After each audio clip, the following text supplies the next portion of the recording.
jigéenu Sénégal njaay yéen a ngeen gàcce nga laama la leen di njukkale ndax yéen a ngi liggéey bu baax. jigéenu Sénégal njaay yéen a ngeen gàcce nga laama la leen di njukkale ndax yéen a ngi liggéey bu baax. asalaamaaleykum mbokki rek xarit asalaamaaleykum waa Sénégal mais asalaamaaleykum mbokki internet yi nga xamante ni ñoom ñoo safoo saa su ne ma koy wax suñu télévision bi nga xamante ni mooy Prestige TV ak ñi nga xamante ni aussi ñoo ñu tàmm aussi ci li nga xamante ni mooy YouTube bi ñi toog seen kër yi di seetaan ci télé bi ñoo ñëpp ñu ngi leen di sant di leen gërëm di amaat contentement di leen dalalaat fii suñu plateau deuxième numéro je dis bien deuxième numéro li nga xamante ni mooy seen émission Femme Leader. Femme Leader nag boo ko déggee mooy émission bi nga xam ne moom lañ jagleel ñi nga xamante ni mooy jigéenu Thiès jigéenu jàmbaar yi nga xamante ni ñoo nekk biir Thiès ñu dugg leen fekk leen kenn ku nekk fa nga nekk di fa bay sa waar ñu fas yéene la wane fësal la xam ni kat Thiès wax dëgg yàlla ay jàmbaaru fakk tëdd nga fi kenn demul ñu des tey nag ñu ñëw suñu deuxième numéro fas yéene dalal ay femmes de valeur comme ni ñu ko defee woon bee passé rek 8 mars à l'honneur ñu dalalaat jigéen ñi ki ñi dalal tey ñu ngi am sama ndeyjoor maa ngi am Ndeye Nar Bey nag moom mooy responsable genre bi nekk fii nga xamante ne mooy IA bu Thiès ma am aussi madame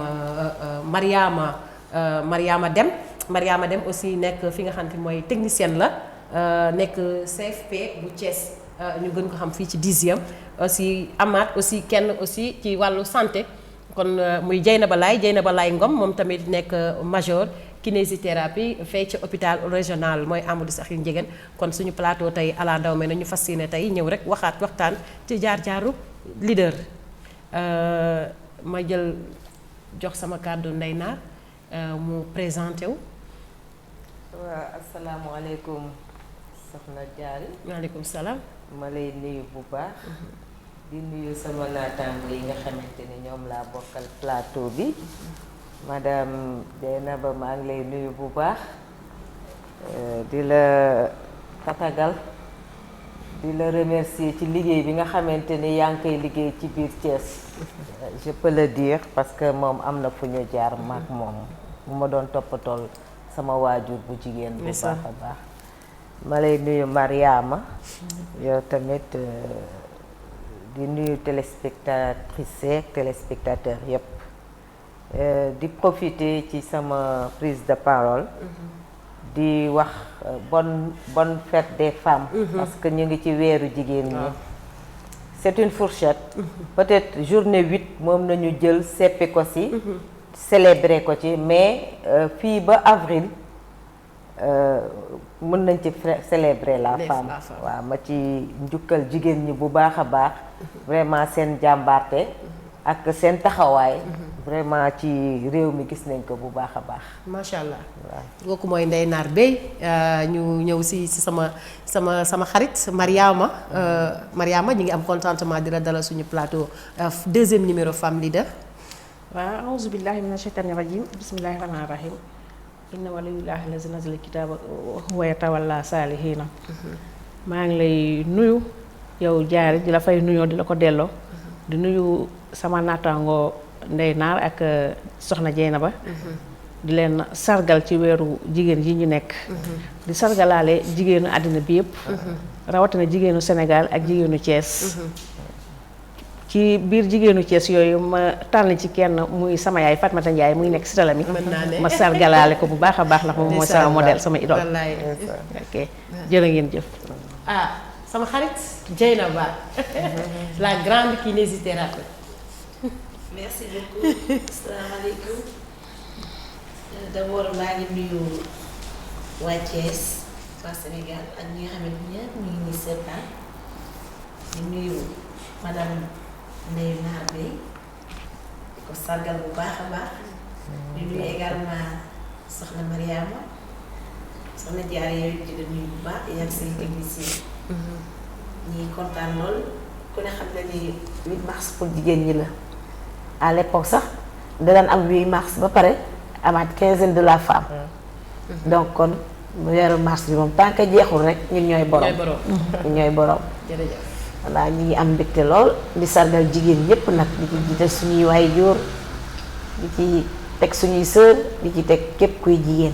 macha allah jërëjëf kon nag bu ngeen gisee plateau bi bëgguma ko woon teel a wax ngeen war a xam ne kon plateau bi c'est un plateau inclusif lu tax parce que am nañ fi ñi nga xamante ni ñoo représenter les handicapés moteurs donc am na fi ñi nga xam ne ñoo représenter les déficients visuels mais ñu gis kenn ci ñoom tamit ki leen rax aussi muy Ndeye Nar li tax ñu teg ko fi aussi le choix n'est pas fortuit parce que bu ñu nee genre dinañ dugg ci li nga xamante mooy égalité des chances donc moom mu am nag wàll ak pàcc bu rëy boo xamante ne mi ngi koy dox ci biir askan wi nekk ci au niveau de l'éducation aussi te amu ci xaaj ak seen donc bu ñu ko tegee aussi suñu plateau ñoo xam ne kon tey suñu plateau ala daw ma ne inclusif na parce que mbaam gàtt na waaye ci jur gi la bokk ñun Prestige TV beddigul kenn ni mu jëlee les femmes ordinaires noonu la jëlee les femmes handicapées ñëw teg leen aussi ci plateau bi kon jërëjëf Doumbouya ci opportunité bi ñu may aussi ñu mën a wane aussi suñu ay naataango suñu visibilité par rapport ak li nga xamante ni moom la état di xeex muy li ngay égalité des chances bi mais approche genre bi aussi daal di ñëw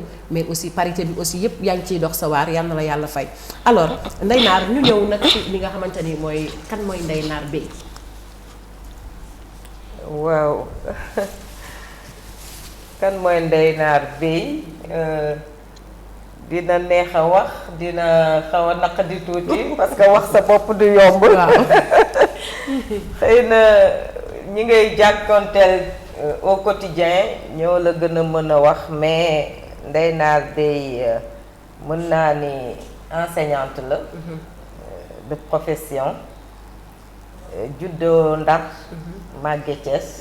J'ai une partie de ma famille qui est à Saint-Louis beneen partie bi mi ngi Thiès sama waa le kër papa ma nekk enseignante nekk aussi syndicaliste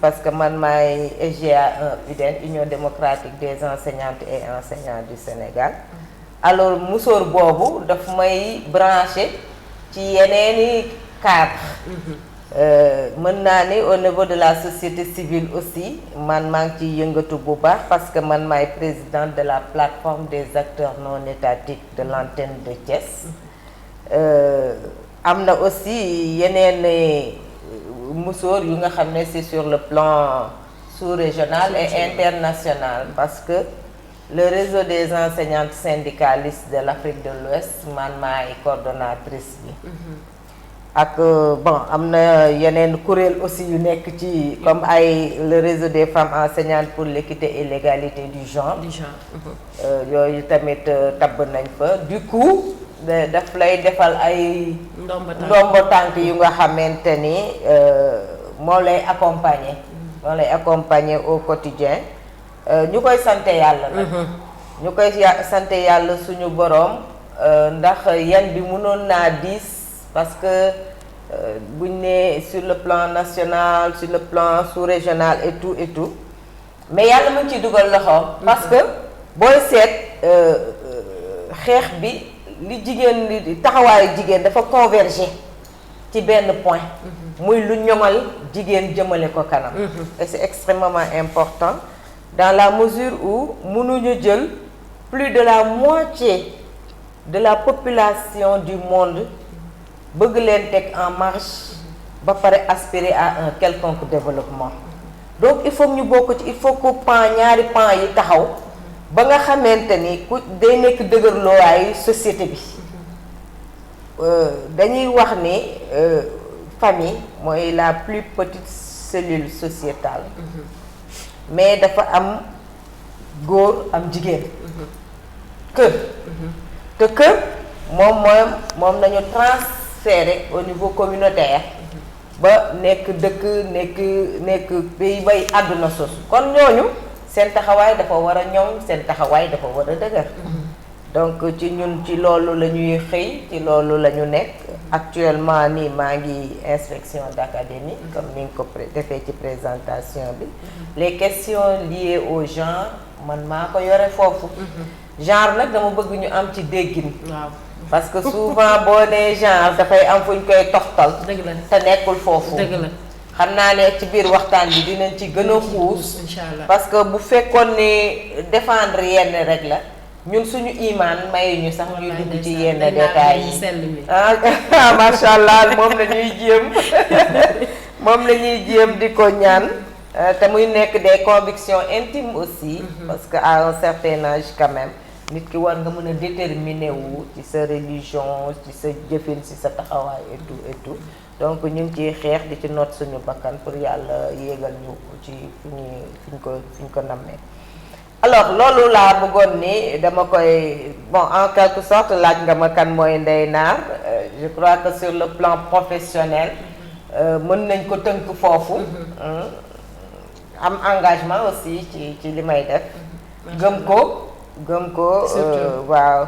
parce que c'est pas facile nag. pas facile xam naa on va revenir là-dessus. c'est pas facile dinañ ko def sax parce que dañuy am contrainte de temps dama lay bàyyi si nga continuer foofu. waaw ma relance la rek ni parce que sa biir présentation. wax nga si jaar-jaar yi nga ne da nga nekk responsable syndical. te ñu faral di gis ci au niveau des structures syndicales. ay góor rek lañu daan gis ndax dañu daan poste xeexkat lañ poste ñaxtukat. naka nga def pour percer surtout man foofu moom da nga ma séduire. vraiment. waaw merci beaucoup. xam nga au niveau de l'Union démocratique dafa am benn dispositif bu ñu fa teg. c'est-à-dire bu secrétaire général bi nekkee góor. forcément ki ci topp jigéen lay doon ak xale dañ ciy toftal dimension genre boobu. dañ ko xeex ci congrès yi ba ñu boole ko ci suñu texte yi. d'accord bon li ma fa yéegal nag peut-être man nekk naa secrétaire général au niveau de Thiès. gis nañ peut-être sama liggéey ñu porté ma au niveau national ma nekk responsable des femmes dans le département genre équité et action positive ma diriger fa femmes yi peut-être ñu nawloo sama liggéey yéegalaat ma ba ma nekk la première secrétaire générale nationale adjointe topp directement ci ki nga xam ne mooy secrétaire général national suñu syndicat bi alors foofu aussi day laaj taxawaay parce que yow li la fa tax a toog du sa jëmm mais am na xeex bi nga xamante ni da nga ko war a xeex surtout jëmale ko ci jigéen ñi dans la mesure où suñu texte yi ñu régir yu ci bëri jëluñu en considération spécificité femme te loolu li may wax ni bu ñu bëggee société bi ñoom mais mënuñu fàtte spécificité femme yooyu donc il faut que jigéen ñi ñoom tamit ñu dajaloo ci benn cadre au niveau syndical am nañ ko di ko tuddee la commission permanente des femmes yi nga xamante ni les questions du genre les questions de femmes spécifiques aux femmes fa lañ koy def mûrir la réflexion fa lañ koy teg mûrir la réflexion poser ko def ko nag ci plateforme revendicative bi pour ñu yóbbaale ko mu nekk point yi nga xamante ni sur le plan national jigéen bu nekk dañ ciy gis sa bopp su ma nee ni jigéenu UDEN yi xeex nañu pour l'autorité parentale surtout ndax gis nañ ni amuñu nag lu ñuy place bu ñuy buuxante góor man damay wax souvent góor man awma lu may xëccoo ci palaasam parce que bu weer deewee man du may nam ma jënd saako ceeb. wallaay du may nam ma jënd dëwlin du may nam ma mais sur le plan professionnel quand même à diplôme égal traitement égal salaire égal. Et puis am na yenn sew-sew yu bëri par exemple man tey jii su ma bëggoon génn ak sama doom bitim réew tant que sama borom kër papaam mën na bañ a nekk sa papaam signéwul ne bàyyi na xale bi. du dem waa léegi papa ji bu bëggee dem yaay ji moom amul pourquoi signer pour ça sa doom lan nga koy defi ci biti da nga koy toroxal da nga koy tumuraanke da nga koy jaay da nga ko defoo ko dara même sur le plan équité salariale jigéen ñi tamit fu mu nekk nii dañu elles sont lésées elles sont discriminées yooyu ay questions yi nga xamante ni dañ koy porter récemment il y a la question de la crèche qui a été agitée. Surtout gis nga soo demee ci àll bi sa yaram dafay daw gis nga jàngalekat yi je donne leur exemple parce que foofu laa gën a miin mais da ngay dem ci àll bi gis kuy jàngale. boot doomam. récréation tu en profites dem di ko découcher ak yooyu yenn saa yi doo leen am sax salle des profs wala ngeen am salle après waaw su ko defee nga exposer xale bi.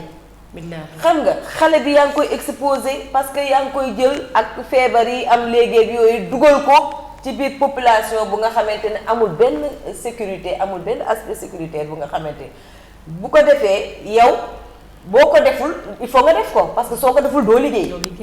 alors dañu bëggoon des mesures d'accompagnement l'État ñu invité ko à ce que mu réfléchir à accompagner les femmes indi crèche parce que booy jàngale xam ne sama doom a ngi nii sama wet mu ngi ci loxo bu xiifee ñu nàmpal ko bu tooyee ñu dindi ko mais sa xel day dal li ngay jàngale da nga koy xam mais su fekkee ne yow sax indi nga sa doom wa ilaa bàyyi nga ko kër ga yaramam tàng na mais est-ce que foofu sa xel dina dal ba enseignement yi nga xamee ni nga ko war a dérouler nga dérouler ko correctement mais c'est des problèmes donc c'est des points yu nga xamante ne jigéen ñi dañ ciy toog di ci waxtaan mais pour am ci solution alors ce n'est pas sax restreint circonscrire ñu ko sax ci ay benn syndicat mais jigéen ñi xam nañ ne léegi on est à l'ère des grands ensembles xam nañ ne mbooloo mooy doole moo tax ces questions là dañ koy teg sur la place publique di inviter toutes les femmes nag ñu nekk en bloc vraiment pour que ñu gestu leen bu baax a baax parce que ce qui est regrettable et je m'excuse de le dire peut-être les textes ont été faits par les hommes et pour les hommes pour la plupart te loolu dañ ci war a revenir incha allah jël aspect yooyu bu baax a baax vraiment foofu nga wax am na importance bu baax a baax et c'est très bien dit Mariama ñu dugg ci jaar-jaar bi waxaat ci leadership bi aussi ñu waxaat ci bu baax a baax yéen foo ci toll. waaw jërëjëf soxna Diarry man maa ngi tudd Mariama Deme maîtresse d'enseignement technique professionnel la maa ngi servir CFP bu Thiès. centre formation professionnelle bu Thiès. maa ngi bokk itam association mooy ANMHMS personnes handicapées moteurs bu Sénégal. maa ngi ci bokk. maa ngi nekk itam trésorière bu Sud-Est section Thiès. envol and benn association handicapée la. foofu itam maa fay seen secrétaire général. lépp pour xeex. pour la cause des personnes vulnérables vivant avec handicap nga nekk jigéen vulnérabilité la handicap tegu sa kaw double vulnérabilité la te am na ñi nga xamante ne amuñu chance dem école ndax jumtuwaay yi moom matalewul école yi amuñu ay jumtukaay yi nga xamante ne teg nañ ko foofu ba képp ki nga xamante ne da nga amee laago ni ki ameewul laaga amee droit dugg ci école yooyu moom it noonu la amee droit dugg ci école yooyu mais texte yaa ngi fi wax baa ngi fi mais jëfin bi moom moo des. dëgg la autorités locales yi maanaam collectivité territoriales yi. ba mu fekkante ne dañoo ba ci décentralisation daa jël éducation delloo leen ko muy domaine de compétence transféré. ñoom war nañ cee béy seen wàll. mais gis nañu ne ba tey am na lu des. état bi aussi am na lu mu dese ndax boo bëggee jël handicapé yi nga jàngal leen fokk nga saytu environnement ba ñuy nekk ndax maanaam wolof bi daf ko taxut a neex boo bëggee làkkaloo pël wolof day xaw a des. waaye dinañ séeréer yi dinañ ko dégg. waaw léegi nga bëgg koo jàngaloo te lépp li nga xam te ne mooy ay dispositions yu adapté ak condition am nekku fa boo ko fa bëggee teg du fa toog. ma jox la benn exemple rek am na benn xale ci nooto la woon moom yaayam moo ko daan boot di ko yóbbu muy jàngi boobu fekk na ne xale la mais au fil du temps dafay màgg dafay am poids yaay ji àttanatu ko mu amul chaise roulante amul béquille léegi moom da daan raam di dem buy dem tànk yi maanaam punaise yi dañ koy jam maanaam xaaxaam yi dañ koy jam ñu ñëw mu ne moom nañ ko wutal moom lan la bañ ko laajee lan la bëgg mu ne moom jiin la bëgg jiin boobu ñu ne ko loo koy doyee mu ne maam su may damaa bëgg su may jàngi ma sol ko su may raam kii duñ xaaxaam yi duñ ma jam dëgg la xam ko bëgg na jàngi am na volonté jàng mais disposition la ma jàngee moom la état bi tegul maanaam dañ koo sóoraalewul boobu bés sama yaram dafa daw léegi nag am jigéen yi nga xam te ne aussi bëgg nañoo jàng mënuñoo jàng ñu ngi nekk ci mbedd mi di yelwaan léegi ku war a jàng jàngaloo ko bu liggéey jotee du mën a am liggéey te war naa dund war naa dundal lan moo fay sës yelwaan léegi xeex yelwaan boobu nag moo tax man ma dugg ci nu nga xamante sax ci association yi xeex yelwaan boobu moom moo tax ba ci syndicat yi man dama ciy dugg wane ne ki nga xamante ne dara jotu ko ak ki nga xamante ne dafay wéyoo ak laago ñoom ñëpp ñoom ñoo yem. nga porter seen voix ma porter seen voix foofu. mais Mariama. waaw yaa ngi wax léegi exemple xale boobu. mais yow jàng nga. waaw jàng naa ba instant bi yaa ngi jàngale. waaw est-ce que mën nga wax yow naka nga def yow ba surmonter obstacle yooyu yëpp parce que aussi day baax aussi ñu wax ko ñeneen ñi ci ginnaaw ñu xam ne laago aussi du gàllankoor. waaw dëgg la ci laa daan ñëw. laago du gàllankoor maanaam ab nekkin la. ab nekkin la. tey bu ma la joxee exemple pour wane ne laago nekkin la du gàllankoor du feebar du dara tey ñu ngi nii ci guddi bu làmp yi coupé woon yow booy génn fii nii da nga daj taabal bi da nga wéq ki nga dendal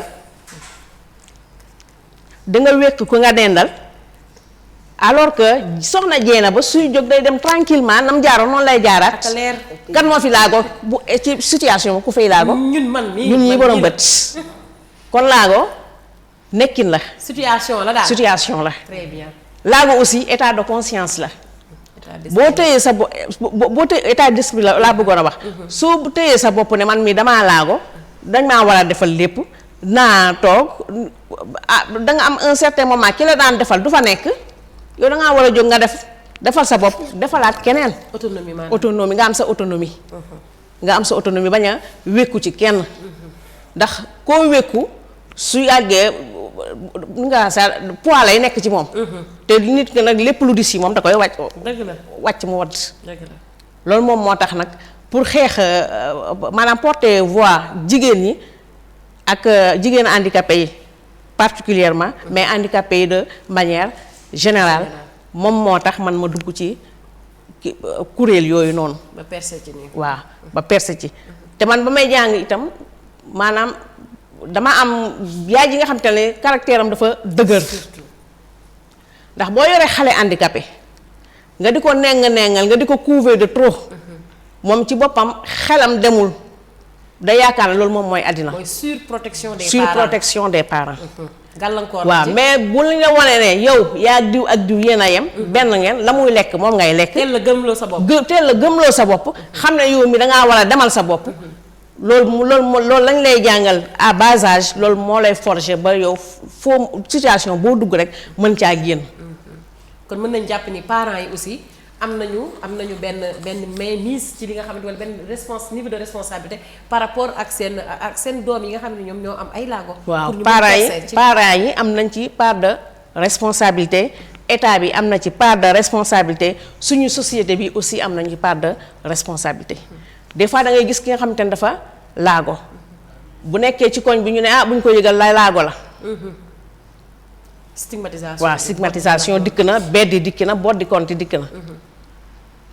kii dafa laago bu leen ànd ak moom du seen morom loolu itam niveau social la. man daal gis naa ni tey moom man gis naa gëm sa bopp bi nekk ci yow parce que bi nga ñëwee te sànq dama woo ba maa ngay ñëw dama woo daaw ne ko daaw da vraiment tey de ay handicapé laa invité de mais plateau bi. ni mu nekkee noonu ci kaw mu ni ma ay soxna jaare danga ma boo ma ko teeloon wax ñu wàcce plateau bi xam nga après ñu wàcce ko ci suuf di ni ma ne ko kenn ki laay xalaat daal du ci xaw a yéeg ma ñëw di koy expliquer di koy jéggalu mu ne ma ne ko fekk mu ni ma baal ma dem damay dem ma ne ko ñu jàpp mu ne dama koy gérer parce que su ma ko gérer wulee dinañ bu ñuy laaj ëllëg dara dañ naan mënoo leen te da koo kii malgré jël na temps mais elle s'est battue ba jóge ci escalier yi gis nga escalier yi yow ñun ñu koy yéeg sax dañuy sonn mais moom en tant que handicapé moteur daf ko yéeg forcé ko daf ko jéngu ba mu ñëwee ba fii la ko Malick Laye di may loxo parce que foofu hauteur bi moo tax kon donc li muy wax day baax aussi structure yi aussi ñu ciy sóoraale tamit ñu inclusif tuuti. Mariama waaw foofu laa bëggoon a ñëw. xam naa dinañ ci ñëw après ci beneen kii bi bu ma jógee ci Dieynaba Laye Ngom gi nag da koo bëgg Dieynaba Laye Ngom jaar bi. voilà merci beaucoup ñu ngi kontaan trop ci sama ñaari naataango yi. du lu ma bett si ñoom nag surtout Ndeye Naak. moom daf may jox rek macha allah madame Yacine Fall. que j'adore beaucoup. Yacine rek la ma jox tey ni moo toog sama wet. alors ma waxaat ko waaw moo tax ma bëgg la ndeysaan moom rek nga ma jox tey. man maa ngi tudd Dieynaba Laye comme ni ñu ko waxee woon sànq cécité bi dal ma à bas âge bi ma dalee quelques années après INEFJA ubbi ma dem def fa CI ba CM2 après ma dem CM Mamadou Diaw amee fa BFM dem lycée Malick Sy amee fa bac bi ma amee bac jaar naa université avant may am préinscription fa laa njëkk a jaar faculté des sciences juridiques et politiques première année droit def naa ko fa après par la suite laa am préinscription dem Tunisie pour defi formation bi ñuy wax kinésithérapie wala physiothérapie benn la rek bu ngeen ko déggee bi ma ko defee foofu je suis sortie comme technicienne supérieure en kinésithérapie alors bi ma ñibbisee ma def stage 3 mois hôpital Idrissa Pouye bu Grand Yoff ci même année la bokk ci recrutement 2004 bi alors octobre 2004 ma jël service décembre 2004 ma marié donc 2004 bi neex na ci yow. waaw bon am naa ñaari doomu jigéen macha allah te bi ma jógee stage bi ma recruté dama jël fonction au mois d'octobre nekk hôpital régional kon depuis 2004 maa ngi servir foofu comme technicienne supérieure en kinésithérapie ba yàlla dogal major bi dem retraite man ma relevé ko nekk major département kinési. waaw Dieynaba gis nañ jaar bi man li ma la waxoon laa lay waxaat rek ñu gis ne yow nga nekk jigéen et d'habitude fonction boobu ngay occupé noonu souvent góor moo koy ëpp li mu koy jël parce que liggéey la boo xamante ni aussi dafa laaj ay dem ak dikk mais malgré ça handicap bi nga xamante ni moom moo teguwaat ci sa kaw mais yow nga ñëw ba nekk majeur par rapport ak ci situation bi nga ko nekkee noonu naka nga koy dundee yow naka nga koy dundee foofu ci biir département bi. d'abord am naa ci mbégte. ndax en tant que handicapé visuel. ngay ñafe di ñafe ba ñu gis sa compétence. malgré ton handicap. ñu xëy nommé le major. loolu fierté la. du luñ ma may. du luñ ma sarax. lu ma liggéey la lu ma ñafe la ñoom ñu teg ci seen bët. xool ci ancienneté bi yooyu yëpp parce que texte yi am na lu mu wax aussi. donc xëy na su ma meloon neneen yaa foos nekk ci ginnaaw. kon dañ naan kii daal moom mënul dara te handicapé du limite. man loolu toujours dama koy wax.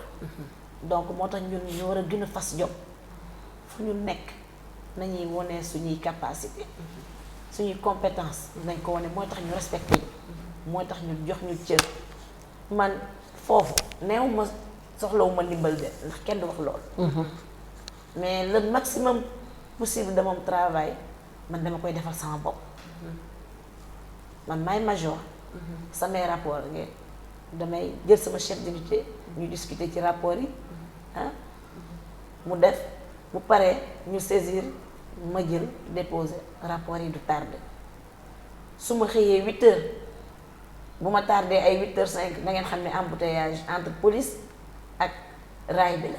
loolu monsieur le maire dégg na ko. voilà côté boobu xat na lool donc su ma tardé rek da ngeen xam ni loolu la waaye ñun kinési kenn duñu gën a teel a xëy si te bala ñu fay bouger suñuy malade jeex tàkk ma boole ko nag administration dinaa déposer samay rapport à temps dinaa dem ay réunion de coordination ndax it nag service ba boo nekkee kilifa lu fay yàqu yow yaay porter seen voix man maay porteuse de voix bi donc man maay taper sur la table lu ñu manqué ma wax lu fa war a am ñu wax bu amee ay propositions yoo xamante ni baax na ci service bi nga xam ne man déggoo naaj ak samay éléments su ma demee teg proposition bi sur la table ndax it nag loolu laa fay jëriñ quand même.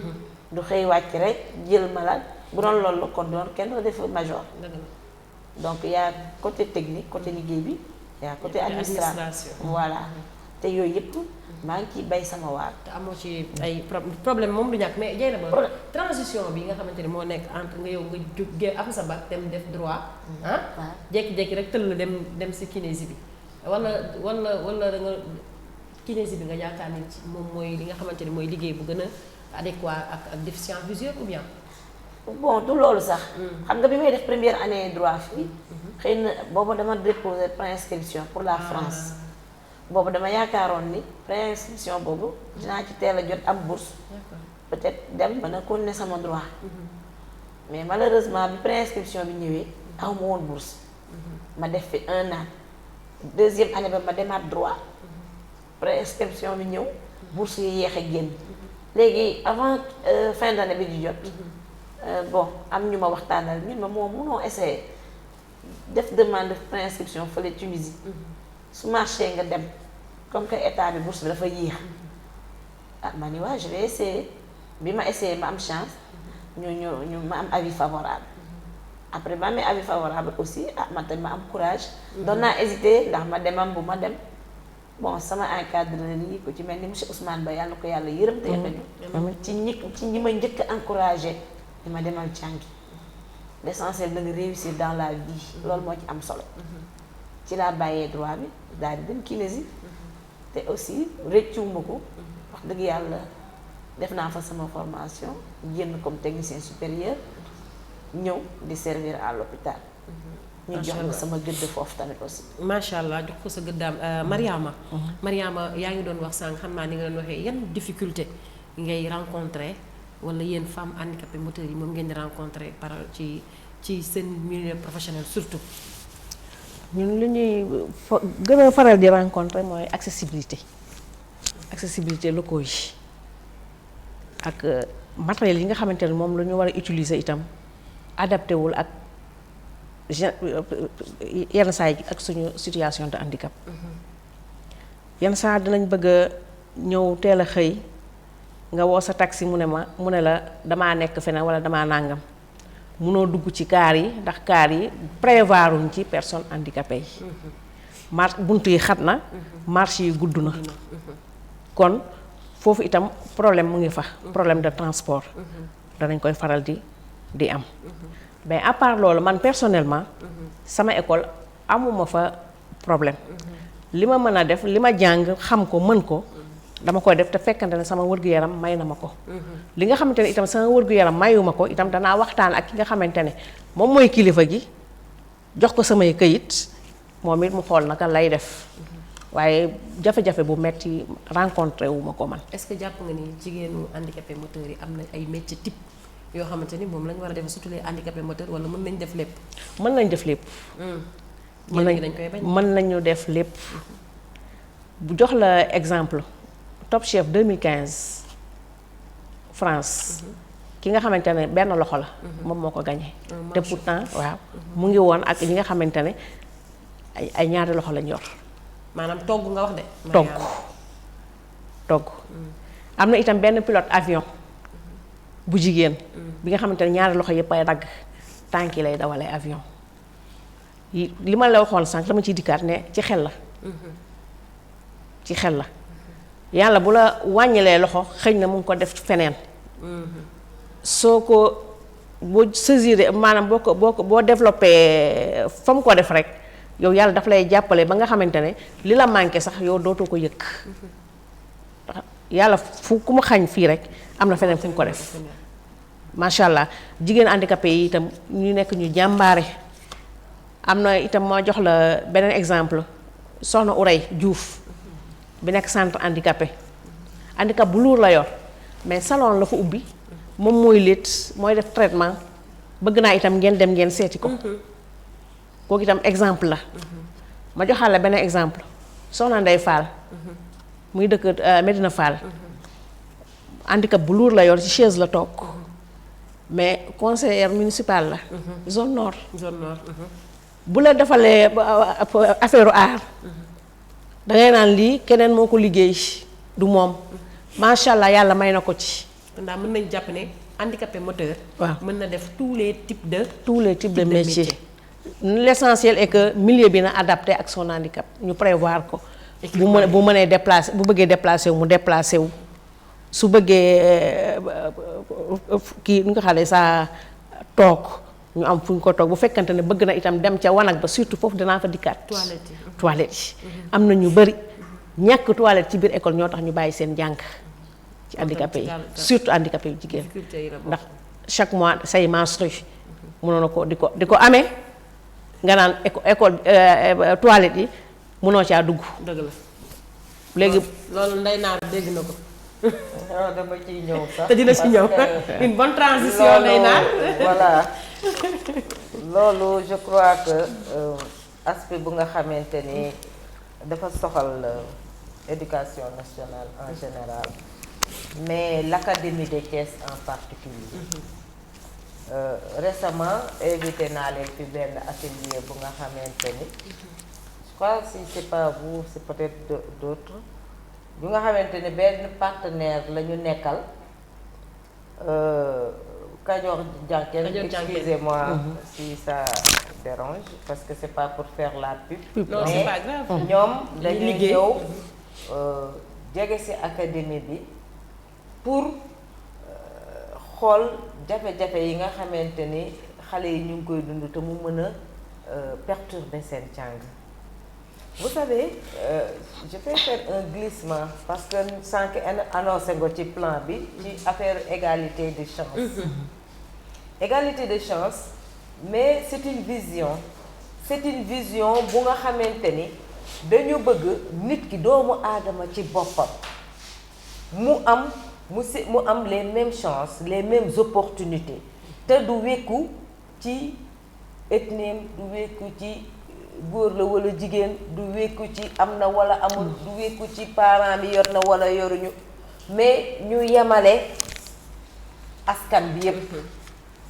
te loolu école sénégalaise daf ko xam nga dañu am jot bi du ko fi may mais am nañu benn référentiel bu ñuy wax paquet le programme d'amélioration de la qualité, de l'équité et de la transparence bu nga xamante ni dañ ci tëgg prise en charge yooyu yépp parce que en fait vulnérabilité boobu ngay wax noonu xale bi déjà il est vulnérable mu nekk góor walla mu nekk jigéen alors même góor dafa soxla mais ay box sanitaire yu nga xamante ni dafa set yu nga xamante ni c'est praticable yu nga xamante ni mais bu ci duggee mais benn maladie du ko ci gindi parce que ay infection yooyu yëpp mën na lu toppee ci gaanuwaay yi góor daf koy soxla mais plus jigéen daf koy soxla xale bu jigéen bi dans la mesure où xale bu jigéen bi li ngay wax noonu dafa am période yu nga xam ne dafa bokk ci moom lu nga xam ne menstruum dafay ñëw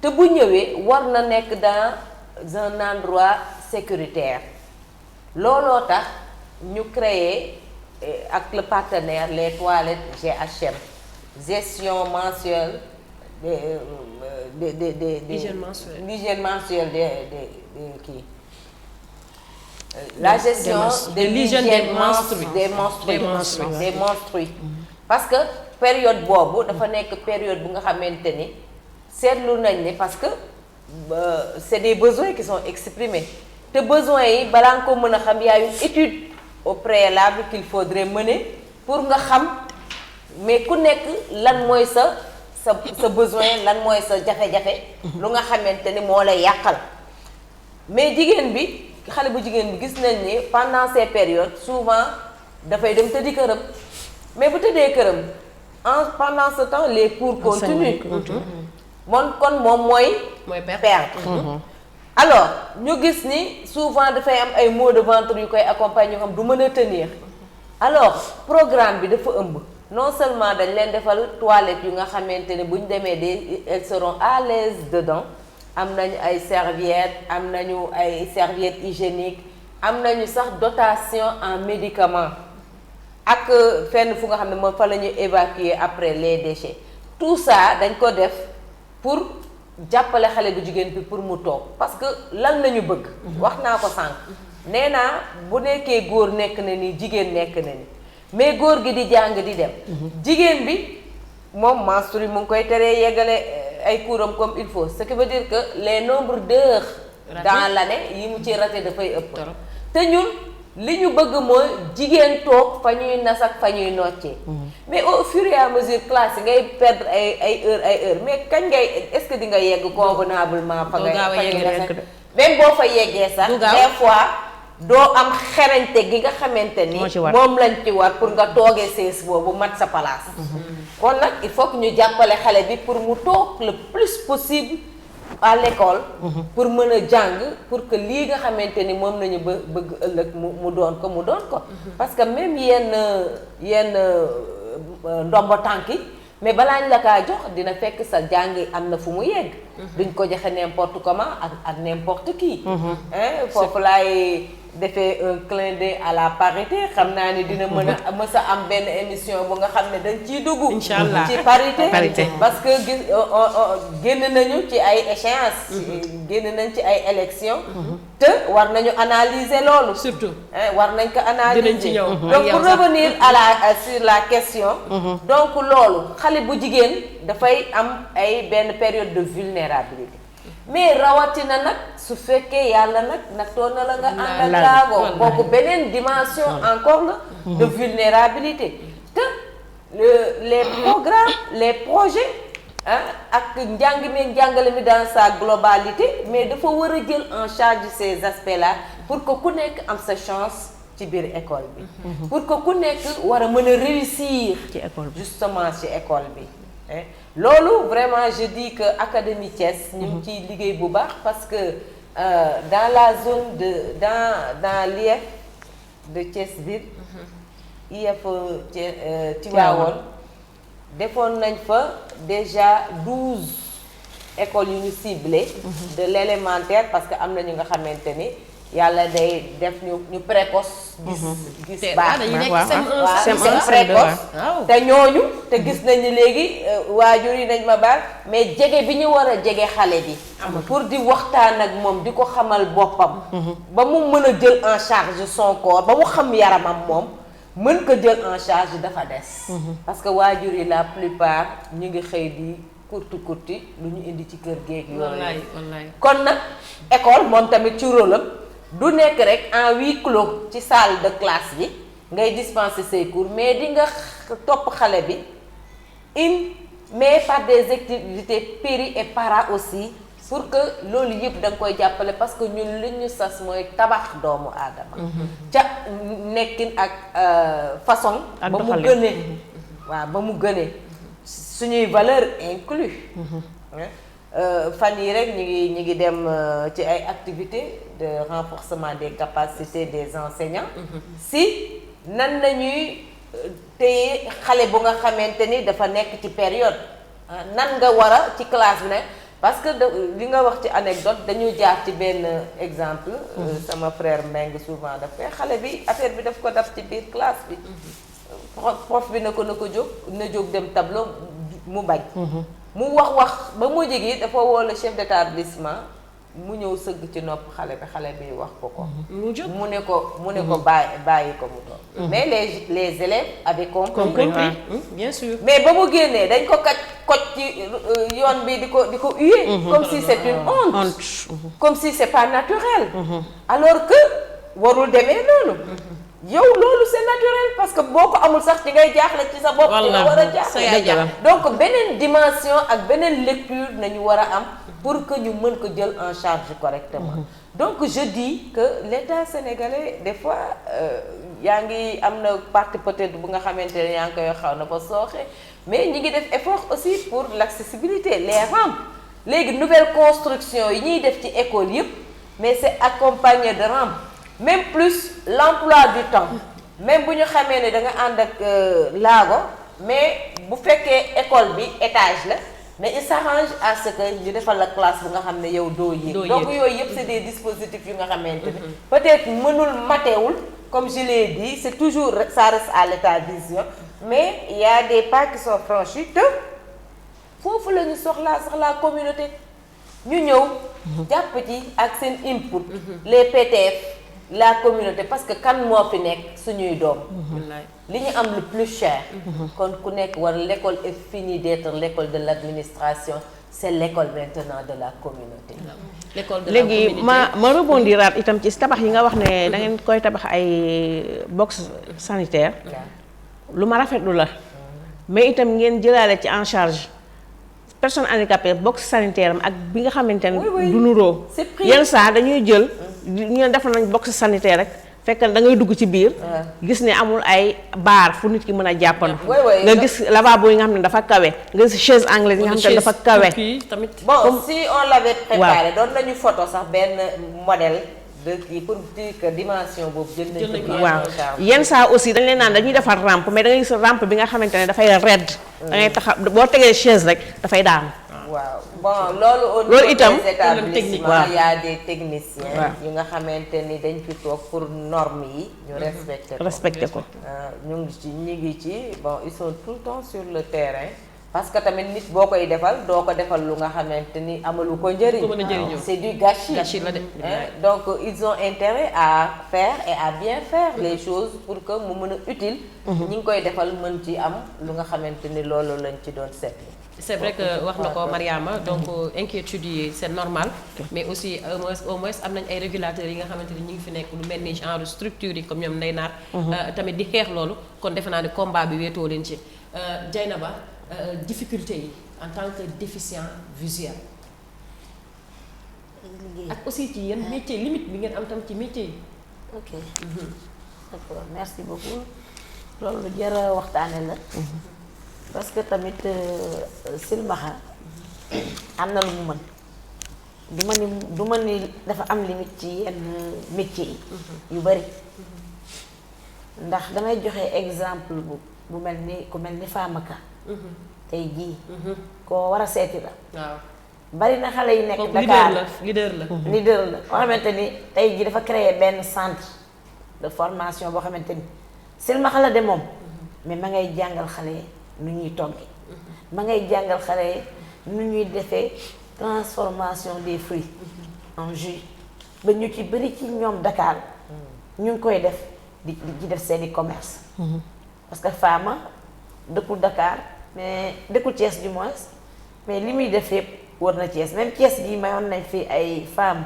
non voyantes benn formation moom moo leen ko doon defal kon cela veut dire que ku leen accompagner ñoom dinañ dem silmaxa yi dañuy togg dañuy fóot dañuy paase dañuy gome sax xam naa nag bu ma ko waxee du neex a dégg ci ñenn ñi mais réalité la yow jaari am na loo ci xam dëgg la waaw loo leen jàngal dinañ ci góorgóor li nga xamante ni moom la seen handicap adapté pour ñu def ko même le commerce là ñoom dañ koy def ñu ci bëri ci ñoom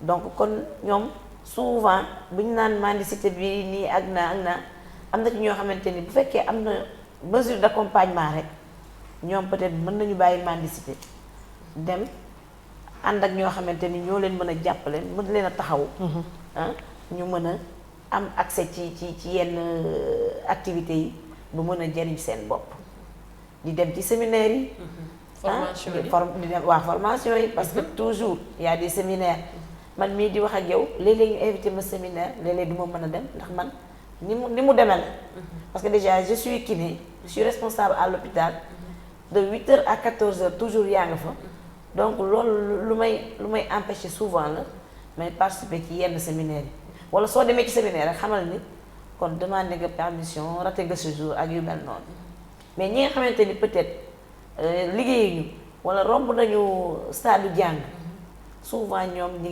ngi ci atelier yi. bari nañ ci trop ñu ngi ci atelier yi. ñu ngi xool naka la ñuy jàngi ñenn ñi ñu ngi def formation professionnelle di jàng brosserie. tissage fële INEFJA di def télécommunication rien que pour après buñ génnee mën a jëriñ seen bopp. mais malheureusement amuñu terrain de pratique Dieynaba. voilà merci beaucoup tax na sax ba ñi nga xam ne dañuy génn fii dem France jàngi dañuy am seen diplôme mais dañuy ragal dellu si waat Sénégal. merci beaucoup loolu ñun dañ ciy ñaax état. parce que état aussi quelque part su fekkee yow da ngaa jël ay élèves di leen jël en charge ba ñu am bac nga jox leen bourse. ñu dem jàngi. vraiment kon ñoom dañu war a ñëw servir seen pays. mais suñ demee ba nga xamante ni liñ jàng ñu ngi koy servir dans d'autres pays. kon vraiment ñun war nañ seetaan affaire bi de. day mel ni c'est une perte daal. investissement donc voilà investissement la boo xamante voilà à perte. donc ñoom li ñu xam foofu dañu war a ñëw indil ñu ko fii parce que nag nous avons des cadres à l'étranger. beaucoup de cadres.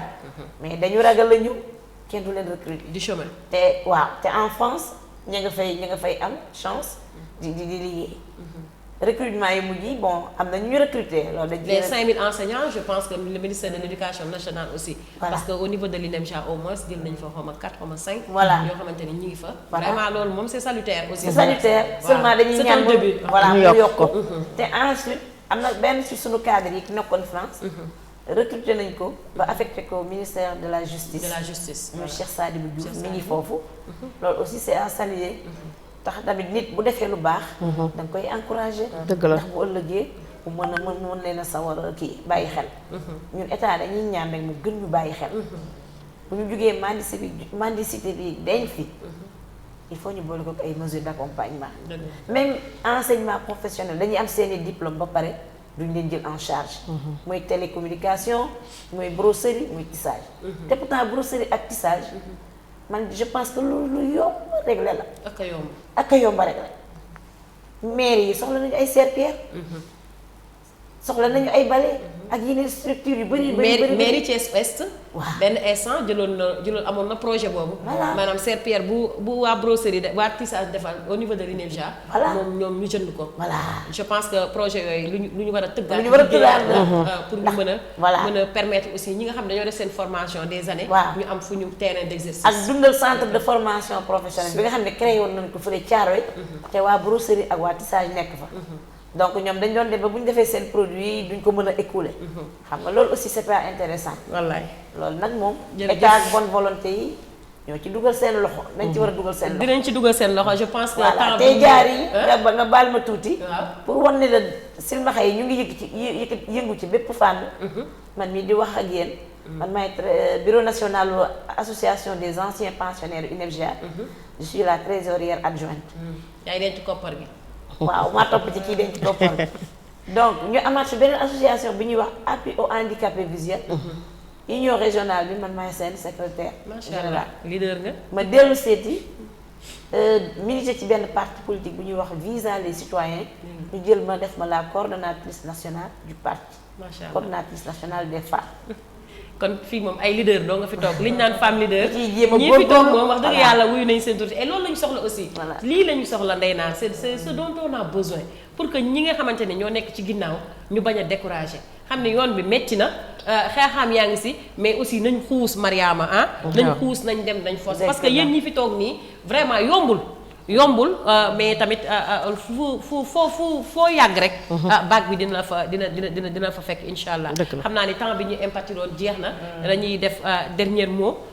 ñu tàgguwaale ci rek Mariama koy sant koy gërëm koy tàggu ak ban message ngay lancé. waaw soxna Diarry maa ngi lay nuyuwaat. waxtaan bi neexoon na lool. li nga xamante ne moom laa ci bëggoon a sànniwaat rek mooy li nga xamante ne moom mooy su sama mébét. waaw 2 minutes. waaw mooy école yi na inclusif davantage. nee naa dina ko dégg. xale bi dara jotul. droit bi mu am. pour jàng ci école ba ci koñ bi. xale bi amee laago noonu la amee droit ci jàngi école bi ci koñ bi. bu fekkante ne loolu itam tardé na. école yi nga xamante ne dañoo spécialisé wu. ñu yokk seen capacité d'accueil. incha allah comme INEFJA. voilà yokk seen capacité d'accueil. surmier yi. danañ jàng CM2 la ñu am chance yam. après jeex na. après jeex na. foofu itam ñu xoolaat tëggalaat leen yeneen programme incha allah. bàyyi leen xel bu baax a baax a baax ci loolu. émission aussi Prestige éducation dina fi ñëw. waaw li nga xamante ne moom laa gën a bëgg itam mooy maanaam yelwaan gi ñu wàññi. mu wàññeeku mais balaa ngaa ne nit ki bàyyi lii daa am loo teg ci loxoom. jërëjëf Mariama xam naa ni yow li nga wax ni moom éducation la dugg dinañ si jël Dieynaba laay xam naa Ndeye Naar laay may rek mu def benn mu tëjee ci tàggoo yi Dieynaba. waaw koy tàggoo ginnaaw bu ma leen gërëmee gërëm suñuy waajur bu baax di leen sant maa ngi remercier tout l'hôpital régional de Thiès. di commencer ci directeur. di commencer di ci teg jigéen ju mën góor madame Sow. Mariama Sissoko. di ci teg sama waa service nag. muy waa appareillage waa kinésie. bàyyiwuma kenn. di ko dalee ci secrétaire kiné ba ci vraiment suñu verticalisateur bi nga xamante ni malade bu taxaw macha allah moo ci dugal loxoom ba ñu mën la verticaliser. muy Mountaga Sow ñu ngi koy ziar di ko ñaanal. di gërëm ñëpp di sant ñëpp. di wax également ni éducation bi ci côté INEFJA benn institut doyul. xëy na ñu ngi def éducation inclusive. mais moi je crois que créer un deuxième institut pourquoi pas un troisième. parce que état aussi mi ngi tabax ay écoles yu bari de. ñu ngi yokk école ci région yi fu ne ñu fay tabax école. mais bëgg naa aussi lu mel ni INEFJA aussi ñu am ci au moins yeneen ñaar yoo xamante ni ñooy nekk. ci incha allah foofu dinaa leen envoyé Diawe Kouyaté Prestige éducation. voilà waaye sikki mi ngi may rey Ndeye Naar. jërëjëf. defe naa ne ñoom li ñu fi jooytu yëpp defe naa ne day dellu si waat ci yow rek parce que defe naa ne sas bi ci yow la daanu. d'accord ma yow laay njëkk remercier. un plaisir di rafetlu sa taxawaay. ci éducation en général. parce que wax nañ ko léegi yaa ngi INEFJA di fa bay sa waar. en général lu ñu soxla foofu daf ñuy yomb. dañuy branché directement ci moom mu régleel ñu ko. suñu soxlaa aussi ñu nit dañuy invité ci plateau yu mel nii ñu ñëw weccanteeg xalaat ak communauté bi. dafa am importance parce que li ñuy def pour njariñu communauté bi la. donc di la remercier à travers yow ñuy remercier Prestige. vraiment ci opportunité yi ñuy jox ñu mën a waxtaan ak askan bi. dañ ci dëxëñaale di leen ñaanalaale aussi. ngeen gën a yokku. amiin ci kanam parce que seen taxawaay am na solo. ci dëkk bi. yéen a ngi def des émissions vraiment yu intéressantes yu nga xamante ni suñu xale yi liñ leen di divertir ci yéen a ngi leen di woo di leen yee vers l'utile. des choses utiles. et loolu c'est à saluer loolu c'est à encourager ñu ngi koy wax alors dégg naa fi ñaxtu yi xam naa ni man duma nekkuma lu dul ndaw lu nga xamante ni dama koy transmettre samay supérieur alors je vais profiter de l'occasion aussi man nuyu le personnel de l'inspection d'académie de Thiès comme weeru jigéen ñi la ñu nekk may ci nuyu waale suñu SG moom jigéen la am taxawaay bu rafet madame Khady Sow di nuyu ñëpp parce que vraiment liggéey bi foofu alhamdulilah rabbil alamin nous sommes une famille. di wax ni rek cette dimension inclusion man dama ci xaw a wuuteeg yéen tuuti gis-gis parce que de mon point de vue di créer ay centre yu nga xamante ni danga fay def xale yi bokk laago moi je crois que c'est le danga leen di rappeler toujours li ñu àndal mais man sama gis-gis mooy ñu former les enseignants ba pare dugal leen ci biir école yi macha allah li nga wax léegi les écoles de proximité sont là nañ leen ci dugal ñu ànd ak seeni moroom mais am self estime bi nga xamante ni doomu aadama moom la war a am di jànkoonteeg ñoom di jànkoonteeg àdduna ba nga xamante ni ñoom dañuy seen taxawaay day gën a dëgër incha allah defe naa ni temps bi jeex na tàkk madame Ndiaye ñëw na ñaari yoon pour war na importance su émission bi rek mi ngi nii femme leader lii la taw li ñu fi wax nii dinañ ko yëkkatiwaat ay jotaay yéen bu ngeen sonn man du ma sonn incha allah lu émission bi loolu moo ko tax a jóg di leen wax ni seen femme leader te deuxième numéro bi ñii lañ fi invité woon di leen remercier Ndeye Naar disponibilité bi Dieynaba Laye et Mariama Dem c'était pas du tout évident mais accepté ngeen ko c'est vrai c'est parce que vous êtes des leaders et seen leadership kenn mënatu koo nattable di leen jox dig daje ba beneen yoon rek ci beneen numéro incha allah ñuy wutaat suñu ay dame du mois di gërëm di sant Baye Sikim madame Ndiaye ak El Hadj yi nga xamante ni ñoo nekkoon ci technique bi mais di remercier aussi Daouda mi nga xamante ni conception émission bi ak faisabilité bi yépp ci loxoom la jaar moo ko coordonné di remercier aussi Pape Doumbouya aussi ci confiance bi mu amaat à ma personne aussi di ma dénkaat liggéey bu rafet bi di ñaan yàlla bu yaakaar tas di leen jox dig daje ba beneen yoon ci beneen émission Femme Leader.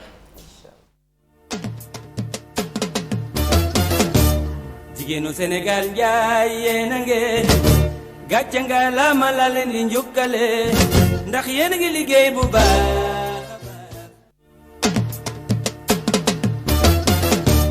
jigéenu Sénégal njaay yéen a ngeen gàcce nga la leen di njukkale ndax yéen a ngi liggéey bu baax